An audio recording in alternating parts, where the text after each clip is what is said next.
You guys ready to get angry at me again? I'm going in for another one. This is a commander deck for Rick, Steadfast Leader, another legendary creature for the secret lair, The Walking Dead, which I understand people's complaints about it. I just don't care. So if you're looking for solidarity, you're not going to get it here. I stopped caring about the problems of Magic the Gathering years ago. Now I'm just in it to have fun. I'll just make videos for fun. But if you feel like it's a big deal, feel free to start a petition, send it to Hasbro, and see if they care. So Rick, Steadfast Leader is a 4-mana, mono-white legendary human soldier, a 3/4. When he enters the battlefield, you choose 2 abilities from among First Strike, Vigilance, and Lifelink. Humans you control have each of the chosen abilities. As long as you control 4 or more humans you control get +2/+2. If you guys could put your hate aside for just a minute, it's a 3/4 mono white for 4 mana human tribal option. I mean, that's what the card is. You can just ignore the theme if you don't like it. I think it's pretty good for human tribal. I think it's definitely something you should go with. I think keywords, whenever you have a commander option that can give your other creatures keywords, especially in white, where you might lack consistency, having the consistency on your commander, like you know your creatures are going to have those keywords, and you get to choose 2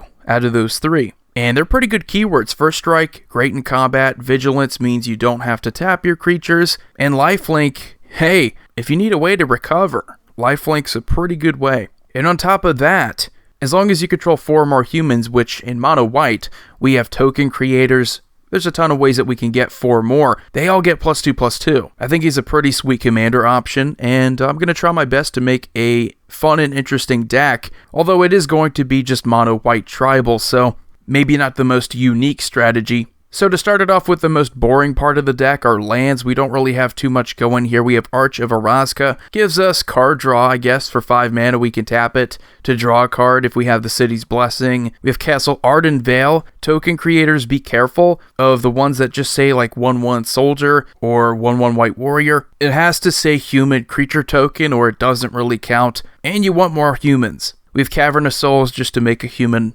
uncounterable. We need Emeria the Sky Ruin, because there's not a ton of graveyard recursion for humans, and I wanted to stay on theme and not just play, Karmic Guide, Sun Titan. So Emeria is a pretty good way of getting creatures back. We have Myriad Landscape, we have Nykthos Shrine to Nyx, and we have Path of Ancestry, so we can scry whenever we play a human creature.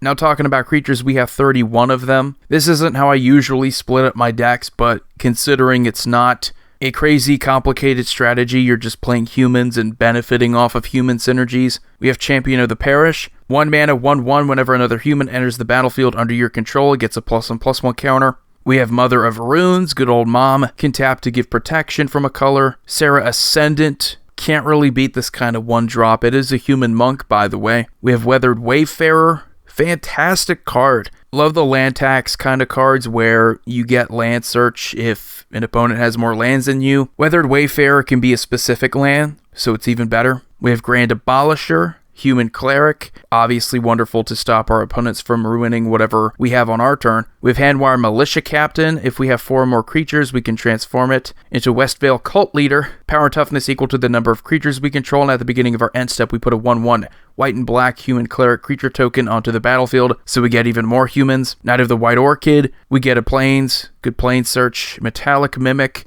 We already have an Anthem on our commander for our humans, so why not offer another one or something similar? Whenever another creature we control of the chosen type enters the battlefield, it gets an additional +1/+1 counter on it. With Thalia's Lieutenant, pretty similar, kind of doing the same thing, but it's going to get even bigger. We have Adaptive Automaton, kind of the same idea as Metallic Mimic. Archetype of Courage. Creatures we control have First Strike, which is not really the reason why we're playing it. It's because we can take away First Strike from our opponent's creatures, making it so that our creatures win out in combat. Because if they have First Strike, well, does First Strike really even matter? We have Bastion Protector to protect our Rick Grimes, so he's going to get +2/+2 and Indestructible, which is sweet. We have Devout Chaplain. We can tap it and tap 2 untapped humans we control to exile target artifact or enchantment. We have Frontline Medic. If we want to focus on combat, I think Frontline Medic is going to be one of the better cards in the deck. Whenever it and at least 2 other creatures attack, creatures we control gain indestructible until end of turn, and we can sacrifice it to counter target spell with X in its mana cost unless its controller pays 3 mana. We have Mentor of the Meek to offer us some of the best card draw in white. So whenever another creature with power 2 or less enters the battlefield under our control, we get to pay 1, and if we do draw a card, sometimes this is going to be dead, but without Rick Grimes, most of our creatures are going to have power 2 or less. We have Mirror Entity just to help us out if we need some kind of win con. If we have a ton of excess mana, dump it all into its activated ability, and all of our creatures have base power and toughness XX. So if you have 10 mana, it could be 10/10. Pretty crazy. We have Recruiter of the Guard, one of the better tutor creatures, and it's a human. With Thraben Doomsayer, sometimes you just need something that can create more humans. This can tap to create a 1/1 human.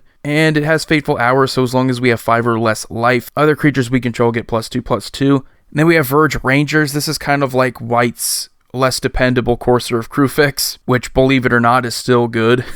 Pretty much the only kind of top card advantage that we see in White. And then we have Courageous Outrider. It enters, we look at the top 4 cards of our library. We can reveal a human card from among them, put it into our hand, so that's a pretty solid ETB. It's just going to get us some more humans. We have Mangara the Diplomat. Kind of like Verge Rangers, we just want this amazing advantage in White. So this year we're just getting a lot of these cards for the first time. It's going to make White more consistent. It's going to speed it up a bit. With Odric Lunarch Marshal, don't know how effective this guy's going to be in the deck, considering that Rick can give these keywords to our other creatures, but why not? I mean, we do have some other keywords in here. We do have Double Strike. We do have Flying. If we can give that to our other creatures, we're going to be pretty good in combat. We have the other Odric, Master Tactician. He has first strike, and when he and at least 3 other creatures attack, we choose which creatures block this combat and how those creatures block. So he is pretty powerful once we get our board going. We can just throw all of our opponent's blockers onto a useless token, get in with some bigger creatures and deal some damage, or we can specifically kill creatures. So wonderful card. Riders of Gavony, Vigilance, enters the battlefield, choose a creature type. Human creatures you control have protection from creatures of the chosen type, so if you're going up against another tribal deck, I think this is going to be a pretty good card. We have Selfless Squire just to help us out if we are dealt some kind of lethal damage or commander damage, and we don't want to be dealt that damage. We could just flash her into play, and we can prevent that. She's also going to get a lot of +1/+1 counters on her. We have Trin, Champion of Freedom. We're not playing Sylvar because obviously this is mono white,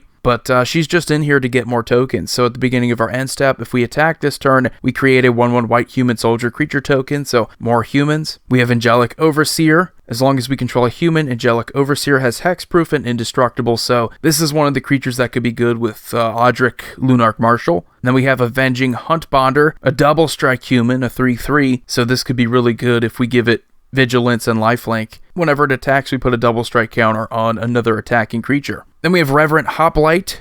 Fantastic card. Again, if you're going for token creators, you need the tokens that are specifically humans. So this enters and gives us that many tokens equal to our devotion to white. And we have Krovax, Ascendant Hero. This card is incredibly underrated. Other white creatures get +1/+1. Non-white creatures get -1/-1. So I guess be careful if you have like Metallic Mimic and Adaptive Automaton, but that's just about it. Every other creature in our deck is going to be white. We can also pay 2 life to bounce them back to our hands, so very easy to recover if you can just replay the same 6 mana creature that's going to punish our opponents. We have Angel of Glory's Rise to act as kind of the Patriarch's bidding for humans. Enters the battlefield, we exile all zombies, and then return all human creature cards from our graveyard to the battlefield. So fantastic Angel, perfect for this deck. We do have some artifacts to complement the deck. We have Skull Clamp, fantastic card draw. We have Soul Ring for ramp. Stoneforge Masterwork, equipped creature gets +1/+1 for each other creature we control that shares a creature type with it.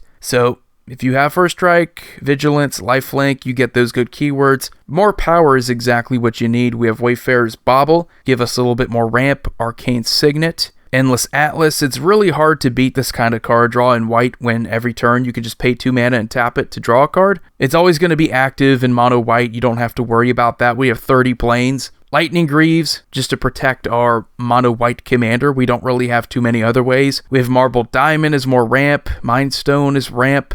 Pearl Medallion to make our spells cheaper. We have Swiftfoot Boots as more protection. We have Herald's Horn to make our humans cheaper, and Great upkeep trigger. We can look at the top card of our library. If it's a human card of the chosen type, we get to reveal it and put it into our hand. We have Icon of Ancestry. It's an anthem for our humans. We can also pay 3 mana and tap it to look at the top 3 cards of our library.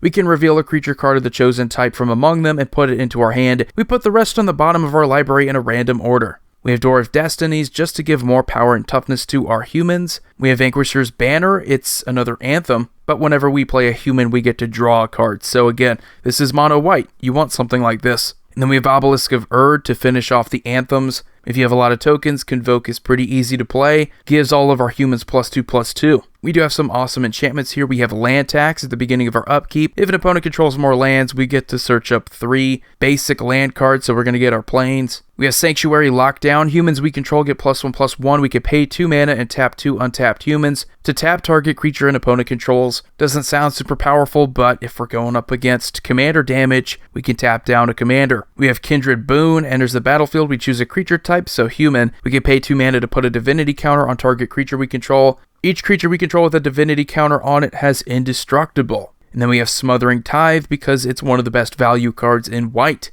We have some instants here. We have Path to Exile and Swords to Plowshares. Can't really beat the mana for the removal. We have Call the Coppercoats. Fantastic card for humans. Costs 2 more to cast for each target beyond the first. We choose any number of target opponents. Create X 1/1 white human soldier creature tokens, where X is the number of creatures those opponents control. So if we want to choose all of our opponents, let's say we're playing in a commander game that's 4 players big, we're going to have to pay 7 total mana to have all of our opponent's creatures count towards this, but it is instant speed, so it's pretty flexible, and we're going to likely get a ton of 1/1 white human soldier creature tokens. We have Flawless Maneuver, free cast if we have our commander. Creatures we control gain Indestructible until end of turn. We have Generous Gift and Return to Dust to round out the removal.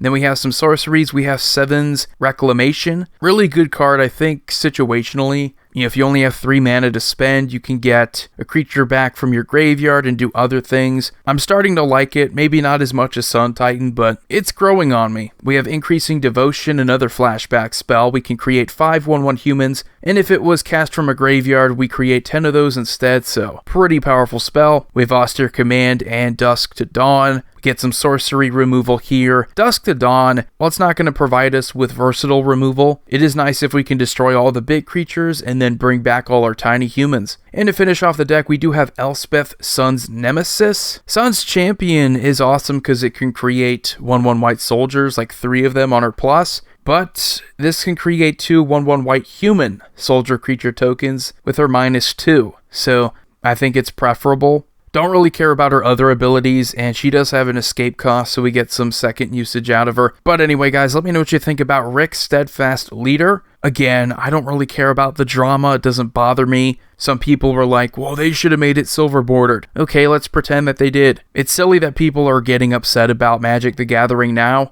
I mean, a lot of the same people I'm seeing get upset had zero opinion on Iconic Masters a few years ago. So I'm just going to laugh it off. I'm going to continue making more of these. In fact, I think I feel emboldened to make one for each of the legendary creatures for the Walking Dead Secret Lair. It might be funny just to do it for the reaction. But anyway, you all have a wonderful day. Void here signing off. See you all next time.